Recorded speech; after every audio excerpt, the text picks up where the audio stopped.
Hello everybody and welcome back to the channel. As always, thank you for your viewership, and today we're going to be looking at Mercy's model from Overwatch 2. Thanks again for your time, and if you're subscribed, thanks for subscription. So without further ado, let's do this.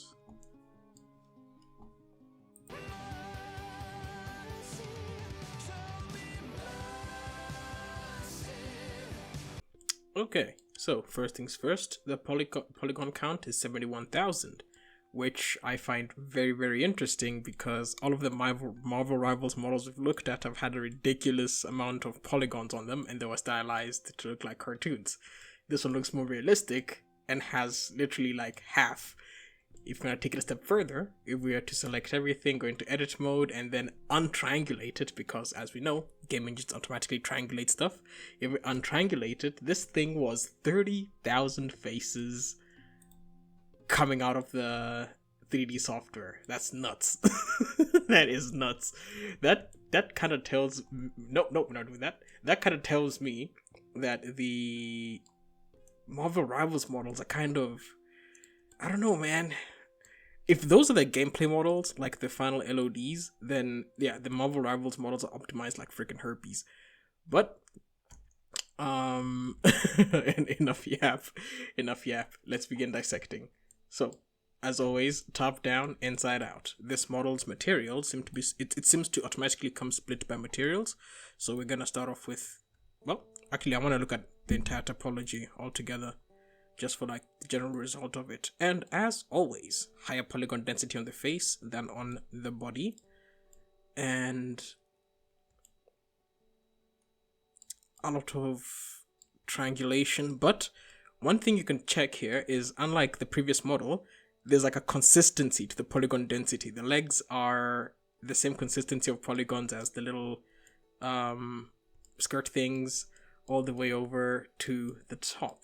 But the one interesting thing that I kind of want to show in terms of just like general optimization is this.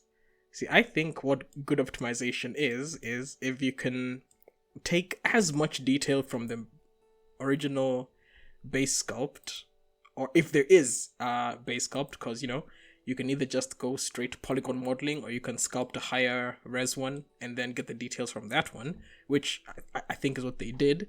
You could end up with really cool stuff like this. Now, you see this midsection here? You see how through materials and all that, it looks like it's multi-layered? I'm talking about like this part here. It looks like it's multi-layered, but it's not. In terms of the mesh, it's just one whole thing. But again, this is because of the transferring of the data, and we gotta go look at the normal maps and all that stuff just now. I just wanted to show like a live difference between the sculpt mode and the gray box, the solid mode. Damn it. Yeah, this is why I can never be like a lecturer for this stuff. But anyway, yeah, it's really, they did a really good job. And if you check, the only parts that they actually manipulate the geometry is parts that it's absolutely necessary to give that, see like the V here? Yeah, you needed a little bit of definition. If you come really close, you'll see it ain't even that much. It's just the what's it called? They brought the polygons a bit together and made that shape, but still very subtle. But that little subtlety gets really accentuated when you again pulled all the data from the high poly one properly. Like even this top part here, you see, it ain't even like quote unquote layered. It's just, yeah, a little bit of extrusion, and then your shaders do the rest. So already I am seriously digging on this model already. It's just because of how it's constructed. And do not get me started on these wings, dude. My lord, I love the way these wings are set up, dude. Especially like the way the rig is set up, which you're gonna check out later. But again, okay, maybe the switch off overlays for a bit. Yeah. Again, the shaders here really do carry.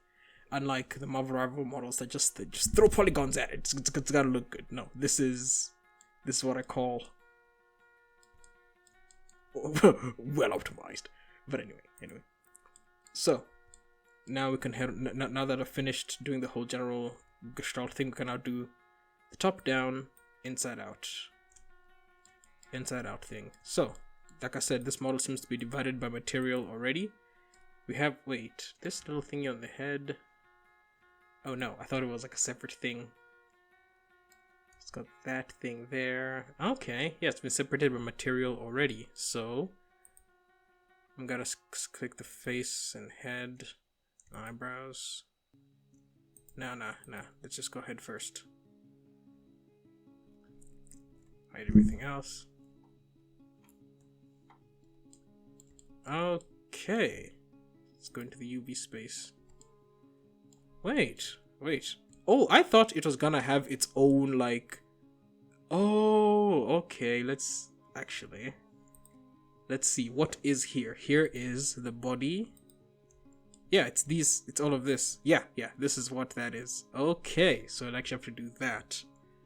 Huh. Oh, okay, and then let's see the size of the tile. 4K! You see, this is how you use a 4K tile, okay? Put literally everything on that mofo. The face gets a little corner here, which is that there. And then it's going to edit mode for everything. No, don't have to. And then the skirt, this long parts here are there. I love this. This is really, really well optimized. This probably is the gameplay model, I'm assuming. Probably is. Because of the space economy. But let me see. Are the other shaders also... Okay, now it's hard to tell because they haven't been named accordingly. They still have like the number of the code. But you can see where everything is, right? Here's the chest area. It's this part here. Then the legs. Have they also put the legs? Yes they did. Pay attention, Marvel rival. No, we don't say that. I don't know what I'm talking about. But again, very well packed, and you can see the transparency in the UV material. Even the teeth have been, the inside of the mouth stuff details have all been packed into this one. This is kind of what I was expecting from like Marvel rivals, but yeah, they just doing their own thing, I guess. But I really wanna find the normals for this one. There! It's just that one. Cool. Oh, I thought the normals would have also had transparent backgrounds. But again, remember what I was saying about the chest area? How it's you just do a little bit of, you like geometry does like 40, normal maps do 60. That's what I'm talking about. You can see the normal map and see the outline of this part here. Again, just to show. Chest area there. This is, again, it really, really impresses me. Maybe because I don't sculpt as often. I do more poly stuff. But still, I should probably teach myself how to sculpt. Should learn how to sculpt. It looks fun. At least of the models I've seen, all the models I've seen so far looked like they had been really, really fun to make. I also need to... Wait. This little top of the head thing. I see how much... Oh! And then I'm sure they just... Yeah, just put it on the same spot. Space economy. I like this. You see, when I think of 4K maps... And let me see this one. Yeah, this one's also 4K, which is fair. Again, 4K map means... Oh, more... Wait, they even put the wings? They even put the wings. They put literally everything onto this map here. So shout out these guys. Then this must be some kind of mask. This looks like hair. Looks like the hair one. Yeah. Okay. Now I'm lost.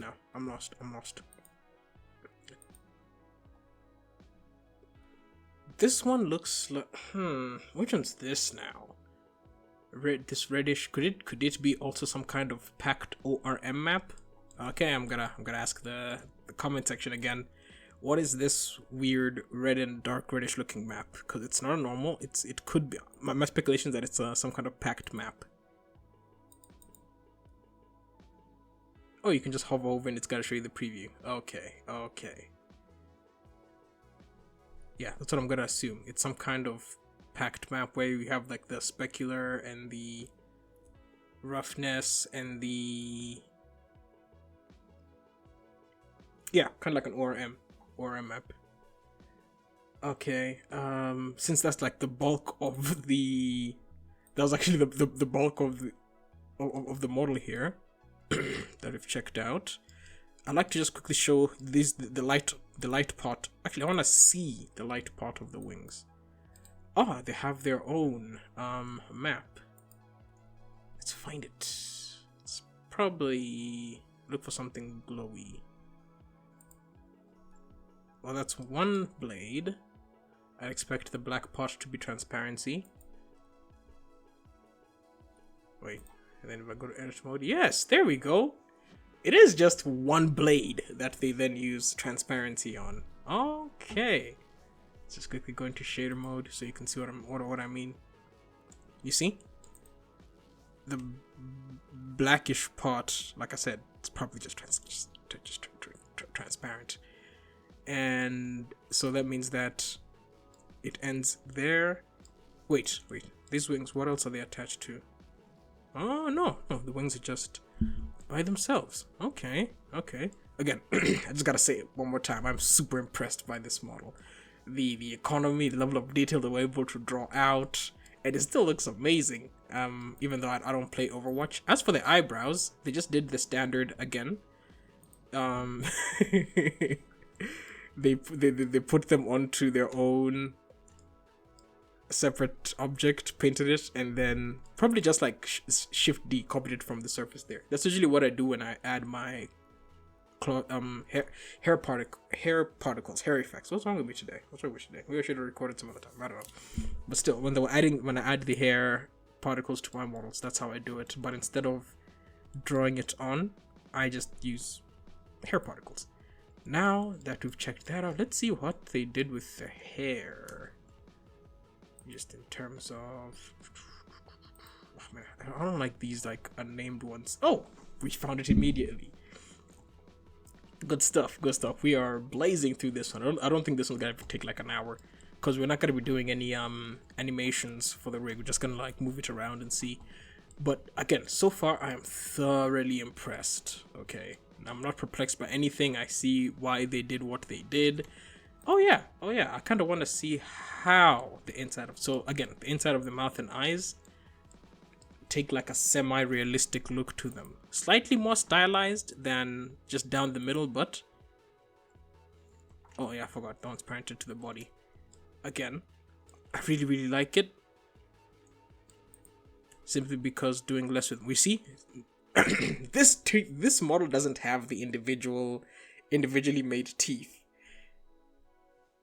which I find interesting, because again, it's the Marvel Rivals ones are supposed to be cartoons, yet higher polygons, more needless detail. I don't know, it's just, I'm just shooketh, okay? I'm shooketh at the difference. But again, hair still standard stuff. Hair cards all over the hair all over the place. Still just yeah, like I said, hair cards. No, that's not the one for that one. No, let's just go back. Yeah, standard hair cards. I'm sure they used some kind of curves thing with the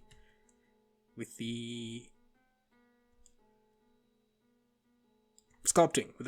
Sorry, I had a bit of a brain fog there.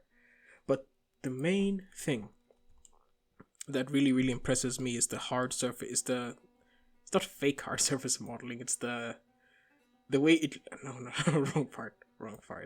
The way they were able to achieve this look, this like mechanical suit look, without the use of actually modeling the layers on top of it. It's all just shader work. It's shader work and really good assistance from from the modeling. So I don't know exactly how it works. I don't know whether it's just like the same artist who makes the high poly base mesh and then comes back and optimizes it, or whether they have two separate teams.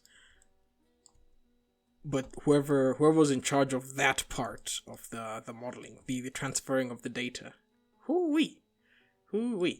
So because these wings are just like one individual sheet thing, you can. I've seen other skins where they change the color. It should be very freaking easy. I really do think like in whatever software they have it in, they just go and then switch over the color, and on a color wheel. Like, if we don't have that one there.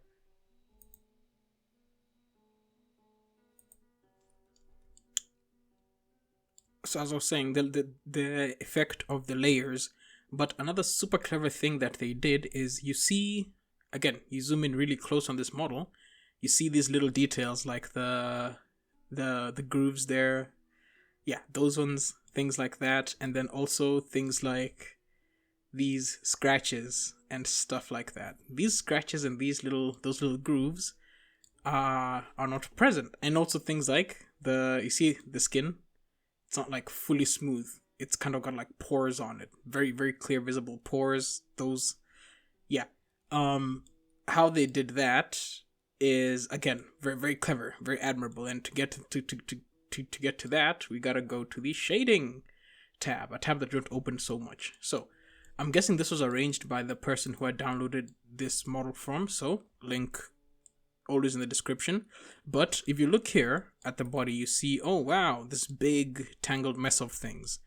What I'm gonna assume is this here is a big old custom shader. It's like two of them, two custom shaders. Now if you look, you'll see the big materials, right, are all connected to like this top part here, into things like detail map, normal emission, PBR, which is why I'm feeling like this is one of those combination maps, because it's connected to something called PBR, roughness metallic. So yeah, I'm gonna assume this one is a roughness and metallic map, an RM map. Actually, let's do this. Yeah. Okay, so now, as you can see, those ones are all connected to there, but they're not connected to any kind of UV coordinate, right? All of them, the normal, the detail map, the normal map, detail map, all those ones are all for this body, right? To get all the different types of materials on it.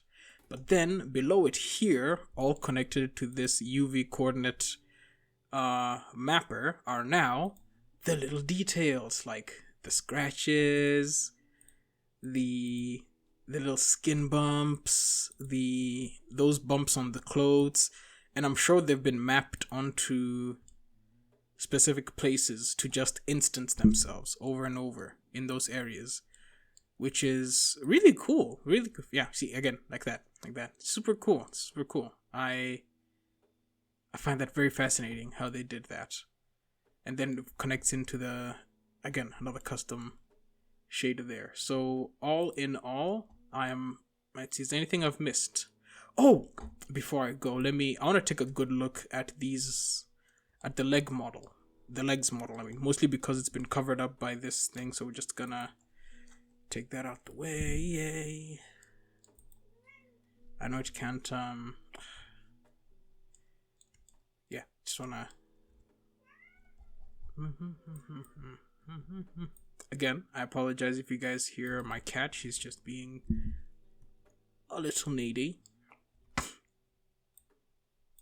And I can't be asked to do a retake. But still, thank you for your support. Thank you for your time. I cannot do this without you guys. So again, super detail. You got there the pores, there's the thingy, and I'm also gonna assume that what color ID maps, color coordinates were used. I don't know. I'm forgetting the term. But yeah, that's what she looks like underneath. They fully made it because these, if I'm not mistaken, those things that I just hid have like a cloth type effect, so you will get to see what's underneath them. But again, let's go into solid mode.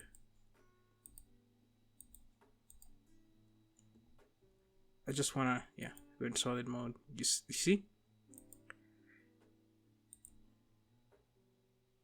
Going to edit. Yeah. Just wanna quickly move back and forth so you can see how much difference the texture is actually doing.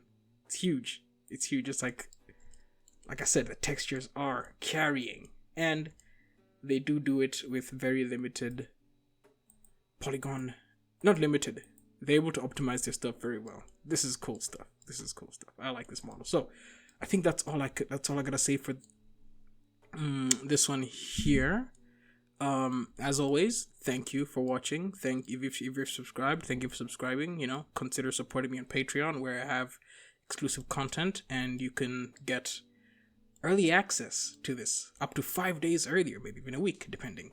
But yeah, still, thank you. And now we're gonna go check out the rig. As I said, for the rig, I'm just going to move it around and look at the bones and how they're parented together. For this one, we won't be doing any animations. But thank you, though. Thank you for your time, and see you in the next bit. We are inspecting the rig. So, as per the usual, I went in and did some customization. I only added IKs to the hands, just for if you want to put her in whatever pose. I didn't add any to the feet because I got really wonky results. But, yeah. Like I said, we won't be doing any animation, we'll just be like posing it around. So, again, as per the usual, which seems to be the standard now that I've seen, is you have your main pose bones that are then parented to either like control or other extra detailed deformed bones. And then the cloth bones are all rigged up into one massive thingy like that. That's then parented to the clothes, and again, I think some kind of effect. Not an effect, no. It's dynamic bones. It then uses dynamic bones. It's just that I didn't set them up again because it would have been a really, really big process to do so. But let's begin with the major control bones. So you have the face rig, which again, really, really complex. A lot of controls like that, so you can see what's going on there. And then all of these face and head ones are controlled by this bad mama jam here. That allows her to Travis Scott emote. Allows her to control the neck like so. Again, look at how it's deforming the clothes. Ain't that something? Ain't that interesting? Should that be happening? Who am I to judge? And then comes over here to this arm controls, right? This is kind of like the arm and shoulder control. Here, I'll feel like that. It's kind of like the arm and shoulder control there. And then inside it controls is a secondary control. So I'm guessing it's another adjustment bone. The hands, before they had an IK set up, but then I just added this because I wanted to. Initially, I was thinking of doing some animations, but I changed my mind instead. So this is kind of like that thing, the meme of hers that she's known for. But yeah, the hands are controlled like so. Now I'm just playing around with these, leaving them in a position that they weren't initially. Let's just move it upside down like that. Yeah. And thing is, I could control the other ones by. Yeah. Let's just do that.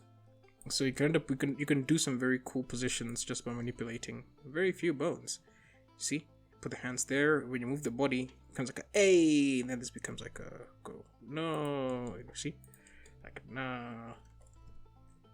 Yeah. Yeah, kind of like that. So let's clear everything.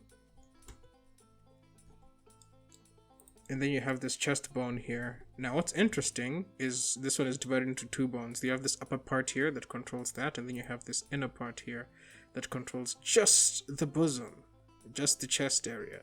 So I'm guessing this is the gooner bone. This is what controls the jiggle physics, I'm assuming.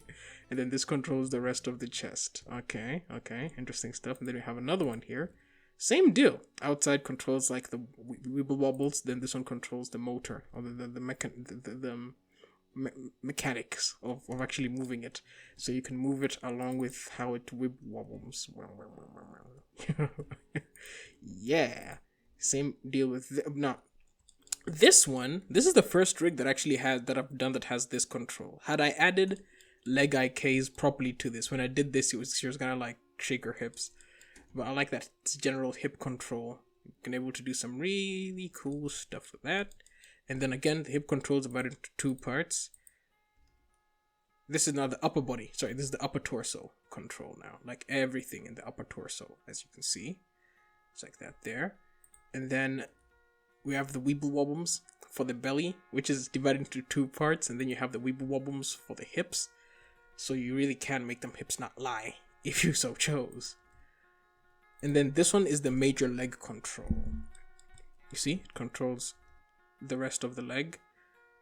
Again, the only reason I'm not doing animations in this is because since rigging is not my main forte, when I tried adding IKs to this leg, it started bending very awkwardly. What? Oh wait, why did that blow my mind?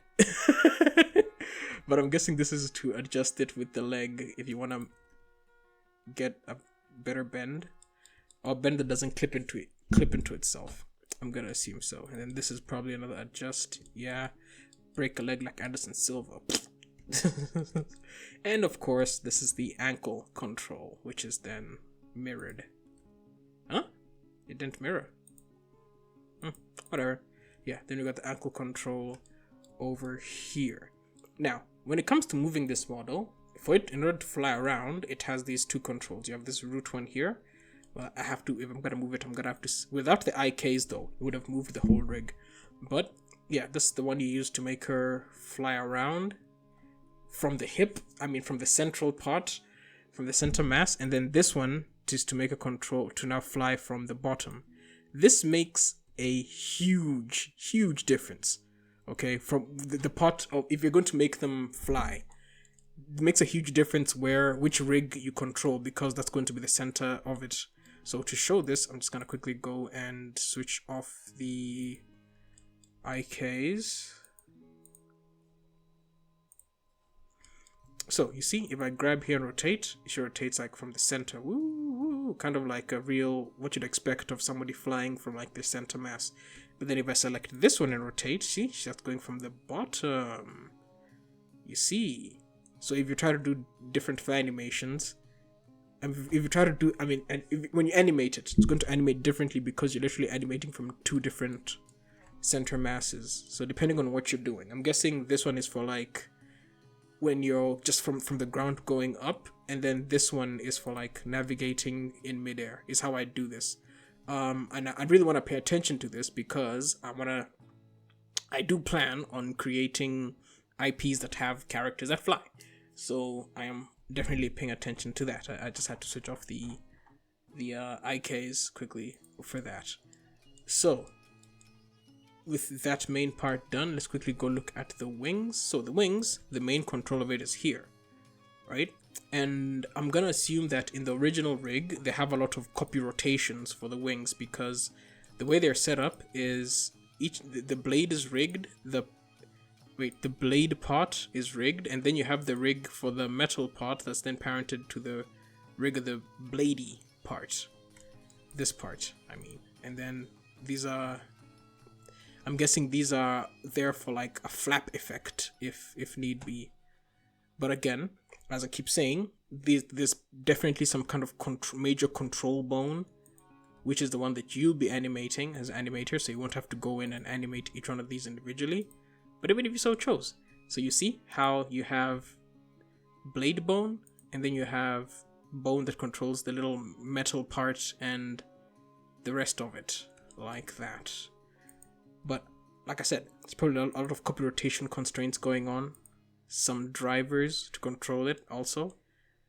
But yeah, that's how they work. By okay, I can't say by default. I can't say like, oh, they fly like this by default, but yeah. I would love to play around with like the rig of this outside, like the actual, not the imported one, but the actual one from the game. So, yeah, I think that's about everything for this rig. Well, this was a quick one, but again, Is there anything I left out? We moved the face a little bit, we moved the eyes, we looked at the wings, the bone cloth simulations on this front part and the leg part, and yeah, yeah, that's the rig for you. That's how she flies, that's how she moves. Really, really, again, very well painted, so you can do some really interesting things just by moving a couple of things about. So yeah, there. I think I'm not sure what else I could say about this rig. It's been really well optimized. It's really well weight painted. Yeah, just makes me happy, you know. So, oh yeah, let me show the bend of the hand without the IKs. Without the IKs, you'd have to grab there. No, the inner one, move there, and then grab there. So it's gotta take a bit longer, but there are reasons to, you know, do one or the other. Different reasons, different applications. I mean, rigging is like a freaking master's course in and of itself, simply because of how complex existence is. You know? Complex mechanics of existing are pretty darn complex. But yeah. I think I'll just wrap it up there. So anyway, thanks for joining me again. As always, if you like what you've seen here, consider subscribing and also consider joining my Patreon, where if you had, you'd have gotten this video 5 days ahead of everybody else. So yeah, there's some incentive right there. Either way, thank you for your time, thank you for your viewership, and I'll be seeing you next time.